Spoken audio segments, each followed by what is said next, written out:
મિત્રો 12 ફેબ્રુઆરી 2025 અને બુધવારના દિવસે મહામહિનાની પૂનમ છે, જેને માઘ પૂર્ણિમા પણ કહેવામાં આવે છે। તો મિત્રો, આ માઘ પૂર્ણિમાની રાત્રે માત્ર એક ચપટી હળદર ઘરમાં આ જગ્યાએ ફેંકી દેજો। માતા લક્ષ્મીજીના આશીર્વાદથી તમારી દરેક મનોકામના પૂર્ણ થશે। તમારું ઘર ખુશીઓથી ભરાઈ જશે, કારણ કે માઘી પૂનમનો દિવસ એટલો ખાસ છે, એટલો મહત્વનો છે। એવું માનવામાં આવે છે કે કેટલીક વાર મોટી પૂજા અને અનુષ્ઠાન કરવાથી જે મનોકામના પૂરી નથી થતી, તે આ પૂનમની રાત્રે આ ઉપાય કરવાથી પૂર્ણ થાય છે। અને આ એક ચપટી હળદરનો ઉપાય ઘણા લોકોએ કર્યો છે, અને તેમને આ ઉપાય કરવાથી ચોક્કસ પરિણામ પણ મળ્યું છે। જો તમે પણ બુધવારે એટલે કે માઘ પૂર્ણિમાની રાત્રે આ ઉપાય કરવા માંગો છો, તો પહેલા ઉપાયને સારી રીતે સમજી લેજો, સાંભળી લેજો, અને પછી આ ઉપાયને કરજો। આ ઉપાય કરવાથી તમને ચોક્કસ પરિણામ મળશે। એ ઉપાય વિશે જાણીએ તે પહેલા કોમેન્ટ બોક્સમાં જય શ્રી હરિ વિષ્ણુ ભગવાન અને જય માં લક્ષ્મી જરૂરથી લખજો। સાથે આ વિડીયોને લાઈક કરજો, ચેનલને પણ જરૂરથી સબસ્ક્રાઇબ કરજો। તો ચાલો હવે જાણીએ આ ઉપાય કેવી રીતે કરવાનો છે, ક્યારે કરવાનો છે, એટલે કે માઘ પૂનમની રાત્રે કયા સમયે કરવાનો છે, ઘરમાં કઈ જગ્યાએ કરવાનો છે, અને આ ઉપાય કરતી વખતે તમારે કઈ બાબતોનું ધ્યાન રાખવું, તે અંગેની તમામ માહિતી આપીશું। તો ચાલો હવે જાણીએ આ એક ચપટી હળદરનો ઉપાય રાત્રે કયા સમયે કરવાનો છે। પરંતુ તે પહેલા જાણીએ કે આ ઉપાય કોને કરવાનો છે। તો જુઓ, આ હળદરનો ઉપાય શા માટે કરવામાં આવે છે। તે મનોકામના પૂર્ણ કરવા માટે અને તમારા જીવનમાં દુઃખ અને સમસ્યાઓ દૂર કરવા માટે, અથવા તો તમારું કોઈ મોટું કામ છે જે પૂર્ણ નથી થઈ રહ્યું, તે માટે તમે આ ઉપાય કરી શકો છો। તમે તમારી કોઈ પણ પ્રકારની મનોકામના પૂર્ણ કરવા માટે આ ઉપાય કરી શકો છો। તો આ ઉપાય તે વ્યક્તિ કરી શકે છે જે ભગવાન શ્રી કૃષ્ણ અને માતા લક્ષ્મી પાસેથી કોઈ પણ પ્રકારની ઈચ્છા પૂર્ણ કરવા માંગે છે।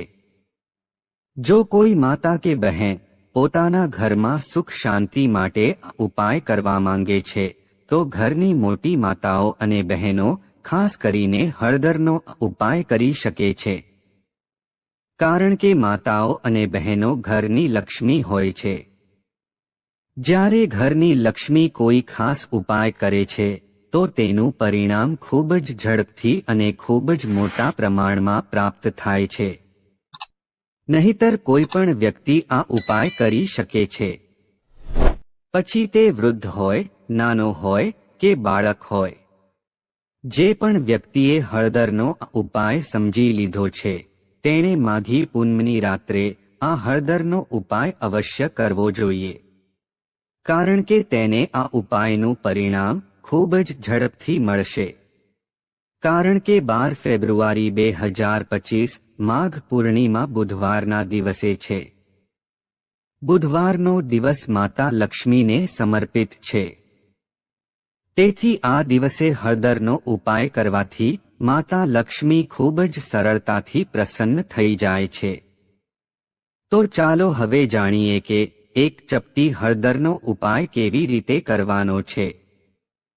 પરંતુ તે પહેલા જાણીએ કે આ ઉપાય રાત્રે કયા સમયે કરવાનો છે, એટલે કે કેટલા વાગ્યે કરવાનો છે।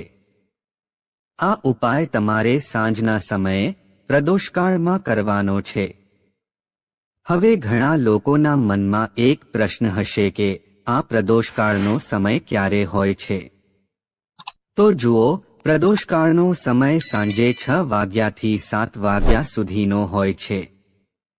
જો તમે આ સમય દરમિયાન કોઈ પણ ઉપાય કરશો, તો તમને તે ઉપાયનું પરિણામ ચોક્કસ મળશે।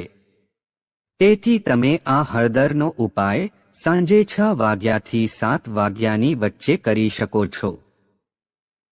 હજુ પણ ઘણા લોકોને આ પ્રશ્ન ચોક્કસ થયો હશે કે અમે નોકરીએ જઈએ છીએ, કામ માટે બહાર જઈએ છીએ, જેથી ઘરે આવવામાં મોડું થાય તો હવે શું કરવું?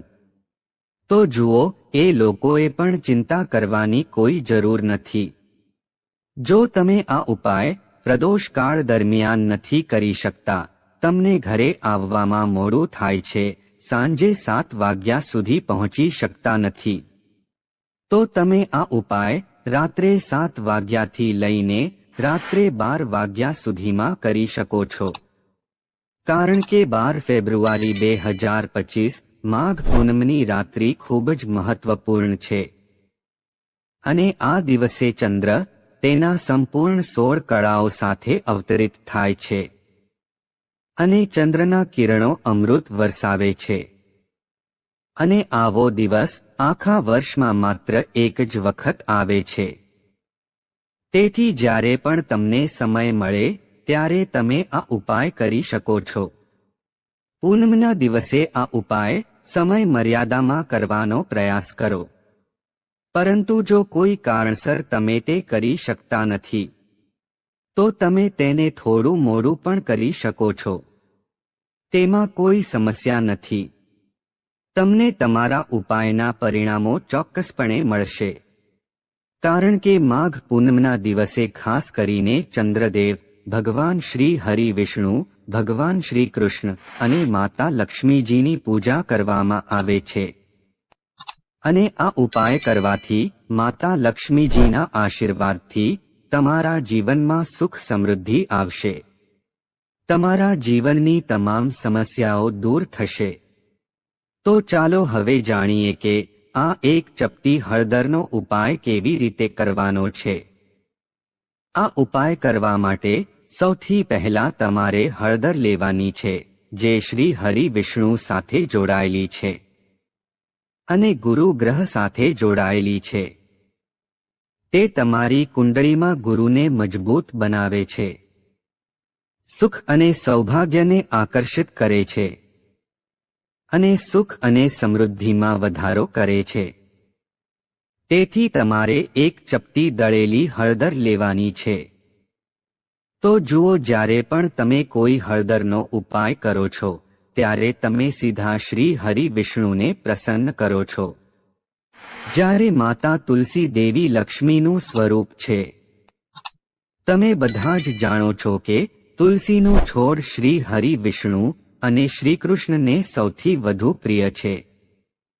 શ્રી હરિ વિષ્ણુ ભગવાન તુલસી માતા વિના અધૂરા છે અને માતા તુલસી વિના શ્રી હરિ વિષ્ણુ ભગવાન અધૂરા છે. હવે તમારે આ હળદરને જે કુંડામાં તુલસીનો છોડ વાવેલો હોય તેમાં ધીમે ધીમે હળદર નાખવાની છે અને ઓમ નમો ભગવતે વાસુદેવાય નમઃ મંત્રનો જાપ કરવાનો છે. ઓમ નમો ભગવતે વાસુદેવાય નમઃ આ મંત્રનો જાપ ઓછામાં ઓછો 11 વખત કરવાનો છે. આ મંત્રનો જાપ કરતા રહો અને તુલસીના છોડના આખા કુંડામાં હળદરનો છંટકાવ કરો. તો જુઓ, જે વ્યક્તિ માઘ પૂનમના દિવસે ઉપાય કરે છે તો સમજી લ્યો કે 7 પેઢીની નિર્ધનતા અને દરિદ્રતા દૂર થાય છે. કારણ કે હળદર સામાન્ય વસ્તુ નથી. તમે જોયું જ હશે કે આપણે જે પણ લગ્ન કે કોઈ પણ શુભ કાર્ય કરીએ છીએ તેમાં હળદર જરૂરથી લઈએ છીએ. જ્યારે આપણે ગૃહ પ્રવેશ કરીએ છીએ ત્યારે આપણે હળદરનું સ્વસ્તિક બનાવીએ છીએ. કોઈ પણ સારું કામ કરીએ છીએ તેમાં હળદરનો ઉપયોગ થાય છે. હળદર તમારા ગુરુ ગ્રહને મજબૂત બનાવે છે. પૂનમના દિવસે આ ખૂબ જ સારો ઉપાય છે. તેથી આ ઉપાય કરવાથી ભગવાન શ્રી હરિ વિષ્ણુ તમારાથી પ્રસન્ન થાય છે. તમારી દરેક આર્થિક સમસ્યા દૂર થાય છે. જે લોકો કહે છે કે મારા જીવનમાં ખૂબ જ ગરીબી અને નિર્ધનતા આવી ગઈ છે, પૈસા ઘરમાં આવે છે પણ લાંબો સમય ટકતા નથી. નકામા ખર્ચા વધી ગયા છે. તો આ ઉપાય કરવાથી તમારા જીવનમાંથી આ બધી સમસ્યાઓ સંપૂર્ણપણે દૂર થઈ જશે. એટલા માટે તમારે આ ઉપાય અવશ્ય કરવો જોઈએ. તો ચાલો હવે પછીના ઉપાય વિશે જાણીએ. આ ઉપાય કરવાથી જો તમારી કોઈ ઈચ્છા, કોઈ મનોકામના છે જે હજુ અધૂરી છે, પૂર્ણ નથી થઈ રહી, તો તમારે આ ઉપાય અવશ્ય કરવો જોઈએ. આ ઉપાય વિશે જાણીએ તે પહેલા કોમેન્ટ બોક્સમાં જય માં લક્ષ્મી જરૂરથી લખજો. સાથે આ વિડીયોને લાઈક કરજો, ચેનલને પણ સબસ્ક્રાઇબ જરૂરથી કરજો. મિત્રો, તમે બધા જ જાણો છો કે તુલસીના પાન શ્રી હરિ વિષ્ણુ અને શ્રી કૃષ્ણને સૌથી વધુ પ્રિય છે. ભગવાન શ્રી હરિ વિષ્ણુ માતા તુલસી વિના અધૂરા છે અને તુલસી માતા વિના ભગવાન શ્રી હરિ વિષ્ણુ અધૂરા છે. હવે તમે શ્રી હરિ વિષ્ણુને પ્રસન્ન કરીને તમારી મનોકામના પૂર્ણ કરી શકો છો. કારણ કે જો શ્રી હરિ વિષ્ણુ ભગવાન પ્રસન્ન થશે તો તમારી દરેક મનોકામના પૂર્ણ કરશે. હવે તમારે 5 તુલસીના પાન લેવાના છે. તમારે આ 5 તુલસીના પાન શ્રી હરિ વિષ્ણુને અર્પણ કરવાના છે. તમારા ઘરના મંદિરમાં આ કરવું તમારા માટે વધુ સારું રહેશે. તમારા ઘરમાં શ્રી હરિ વિષ્ણુની મૂર્તિ કે શ્રી કૃષ્ણની મૂર્તિ સામે આ 5 તુલસીના પાન અર્પણ કરવાના છે. હવે તેની સાથે ગોળ વાટથી દેશી ઘીનો દીવો પ્રગટાવો અને ઓમ નમો ભગવતે વાસુદેવાય નમઃ આ મંત્રનો 11 વાર જાપ કરવાનો છે. અને પછી તમારે શ્રી હરિ વિષ્ણુને પ્રાર્થના કરવાની છે અને તમારી જે પણ ઈચ્છા હોય તે કહેવાની છે. જો તમે ઈચ્છો છો કે તમારા જીવનમાં સુખ સમૃદ્ધિ આવે, ઘરમાંથી ગરીબી અને નિર્ધનતા દૂર થાય, ઘરમાં ઘણો નકામો ખર્ચો થાય છે, અથવા તો કોઈ લગ્નની સમસ્યા છે, તો તમારી જે પણ ઈચ્છા હોય બસ એકવાર શ્રી હરિ વિષ્ણુને કહો. કારણ કે માઘી પૂનમનો આ દિવસ એટલો શુભ છે કે તમે શ્રી હરિ વિષ્ણુ પાસેથી જે પણ માંગો છો તે ખૂબ જ જલ્દી તમારી મનોકામના પૂર્ણ કરશે. આ પૂનમના દિવસે તુલસીના પાન ન તોડવા જોઈએ. તેને પહેલેથી જ તોડીને રાખવા જોઈએ. તો ચાલો હવે પછીના ઉપાય વિશે વાત કરીએ, જે મુખ્ય દરવાજા સાથે જોડાયેલ છે. અને આ ઉપાય સ્થિર લક્ષ્મીના નિવાસ માટે છે. આ ઉપાય કરવા માટે તમારે દળેલી હળદર લેવાની છે, જે શ્રી હરિ વિષ્ણુ સાથે જોડાયેલી છે. અને તમારે થોડું પાણી નાખીને તેને અડધી જાડાઈની પેસ્ટ બનાવવાની છે. હવે તમારે આ હળદરથી તમારા ઘરમાં સ્વસ્તિક એટલે કે સાથીઓ બનાવવાનો છે. કેટલા સ્વસ્તિક બનાવવાના છે એ પણ જાણીએ. મિત્રો, ઘરમાં તમે જે જગ્યાએ પૈસા રાખો છો તે જગ્યાએ એક સ્વસ્તિક બનાવવાનો છે. જ્યાં પણ તમે પૈસા રાખો છો ત્યાં તેના પર હળદર લગાવીને સ્વસ્તિક બનાવો. હવે બીજો સ્વસ્તિક ઘરના મંદિરમાં બનાવવાનો છે. હવે પછીના 2 સ્વસ્તિક ઘરના મુખ્ય દરવાજાની બહાર બનાવવાના છે. આમ કુલ 4 સ્વસ્તિક બનાવવાના છે. મુખ્ય પ્રવેશદ્વારની બહાર 2 સ્વસ્તિક, એક જ્યાં તમે પૈસા રાખો છો ત્યાં અને એક ઘરના મંદિરમાં બનાવવાનો છે. આમ કુલ 4 સ્વસ્તિક બનાવવાના છે. માઘ પૂનમના દિવસે આ ઉપાય કરવાથી ઘરમાં માતા લક્ષ્મીનો વાસ હંમેશા રહે છે. કારણ કે હળદરનો સંબંધ શ્રી હરિ વિષ્ણુ સાથે છે અને મહાલક્ષ્મી ત્યાં હંમેશા હોય છે જ્યાં શ્રી હરિ વિષ્ણુનો વાસ હોય છે. હવે વાત કરીએ, જો તમે તમારા ઘરના મંદિરમાં સ્વસ્તિક બનાવો છો તો તમારા ઘરમાંથી જે ઉર્જા વહે છે, આખા ઘરમાં ઉર્જા ફેલાય છે. તો તમારા ઘરમાં સકારાત્મક ઉર્જા વધે છે. જ્યારે તમે તમારા ઘરમાંના મંદિરમાં હળદરથી સ્વસ્તિક બનાવો છો, નકારાત્મક શક્તિઓ, નકારાત્મક ઉર્જા જેવી વસ્તુઓ તમારા ઘરમાં બિલકુલ રહેતી નથી. મુખ્ય દરવાજો એટલો ઉત્તમ છે કે મુખ્ય દરવાજેથી માં લક્ષ્મીની પહેલી નજર તમારા મુખ્ય દરવાજા પર પડે છે. અને જો તમે મુખ્ય દરવાજા પર હળદરનો સ્વસ્તિક કરો છો તો માં લક્ષ્મી તેને જોતા જ પ્રસન્ન થઈ જાય છે. કારણ કે તે શ્રી હરિ વિષ્ણુનું પ્રતીક દેવી લક્ષ્મી સાથે જોડાયેલું છે. જે વ્યક્તિ તેના ઘરના મુખ્ય દરવાજા પર એટલે કે મુખ્ય દ્વાર પર હળદરનું સ્વસ્તિક બનાવે છે તેને સમજી લેવું જોઈએ કે દેવી લક્ષ્મી તેના ઘરમાં વાસ કરે છે અને તમારા ઘરમાં હંમેશા દેવી લક્ષ્મીનો વાસ રહેશે. આ હળદરના સ્વસ્તિકનો ઉપાય પૂનમના દિવસે ખૂબ જ સારો છે. તો ચાલો હવે પછીના ઉપાય વિશે વાત કરીએ. જો તમારા જીવનમાં આર્થિક સંકટની સમસ્યા છે, સખત મહેનત કર્યા પછી પણ એ મહેનતનું ફળ મળતું નથી, તો માઘ પૂનમની રાત્રે સૂતા પહેલા તમારે આ ચમત્કારી દીવાનો ઉપાય અવશ્ય કરવો જોઈએ. તો જુઓ, દીવો આપણા ઘરની બધી નકારાત્મક શક્તિઓને બહાર કાઢી નાખે છે.